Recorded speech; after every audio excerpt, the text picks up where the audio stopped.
خیر من صدقۃ یتبعھا اذی، کہ جس میں تکلیف اس کے بعد ساتھ جڑی ہوئی ہو، اس سے بہتر ہے کہ آپ صرف قول معروف کر دیں، ایک اچھا قول کہہ دیں۔ اور اس سے ہمارے علاقوں میں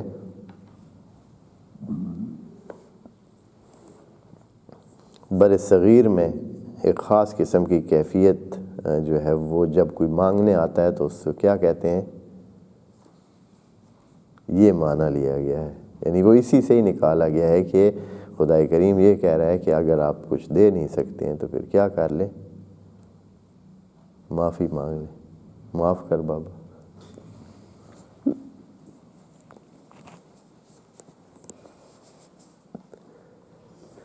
یہ اسی آیت سے یہ چیز لی گئی، قول معروف و مغفرۃ، ہاں مغفرت ہی کہہ لیں، معاف کر بابا، ہاں مغفرۃ۔ حالانکہ اس کا معنی ادھر سے ہے کہ بھائی مغفرت آپ کریں، یعنی مغفرت آپ اس کے نقص کو دور کرنے کے لیے جو آپ سے ہو سکتا ہے وہ کریں۔ کچھ دے نہیں رہے ہیں لیکن اس کے نقص کو دور کرنا آپ کے لیے کوئی اتنا مشکل نہیں ہے، یا آپ اس کو بہت وسائل نہیں خرچ ہوتے ہیں۔ خیر من صدقۃ، خیر ہے اس صدقہ سے، یعنی یہ دیکھیں نا، یہ جو صدقہ کا لفظ بولا ہے تو اس کا مطلب ہے کہ وہ ایک باقاعدہ ایک ایسی چیز ہے جو دوسرے کو تقویت پہنچا رہی ہے، یعنی اس کے لیے قوت کا باعث ہے۔ بس صدقہ جو ہے وہ اس میں ایک وسائل کا اور ایسی جو قوت کا باعث معروف چیزیں ہیں، یعنی جن کو سمجھا جاتا ہے کہ یہ قوت کا باعث ہے، جیسے مال دینا کسی کو، یہ جو ہے صدقہ اس کو بولا جا رہا ہے۔ اس صدقہ سے قول معروف بہتر ہے، حالانکہ قول معروف بھی انفاق ہے، بس یہاں تھوڑی سی اور بھی تھوڑی سی توجہ کریں کہ یہاں انفاق کو خدا کریم نے آگے دو چیزیں قرار دے دیا ہے، یعنی ایک یہ ہے کہ آپ انفاق عمومی معنی، اس میں سے صدقہ ایک خصوصی حیثیت رکھتا ہے۔ قول معروف بھی انفاق ہے لیکن یہ صدقہ نہیں ہے، صدقہ اس خاص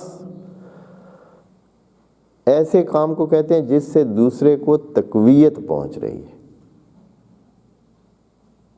جیسے مالی امداد ہے جو اس کی ضرورت ہے،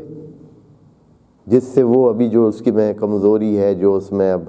یہ ہے کہ وہ ضرورت مند ہے، وہ اس کی پورت ہے، وہ اپنے آپ کو کمزور سمجھ رہا ہے اس لیے کہ اس کے پاس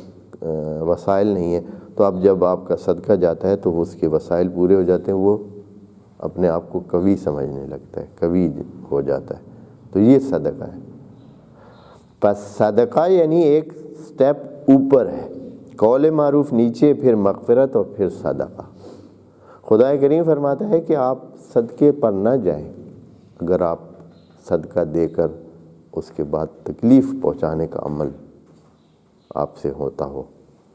تو پھر بہتر ہے اسی قول معروف تک ہی رکے رہیں، مغفرت تک ہی رکے رہیں۔ ہاں اگر آپ اتنی برداشت رکھتے ہیں کہ دیں اور پھر پتہ بھی نہ چلے، دیں اور گم ہو جائے، نیکی کر اور دریا میں ڈال، یہ کر سکتے ہیں تو پھر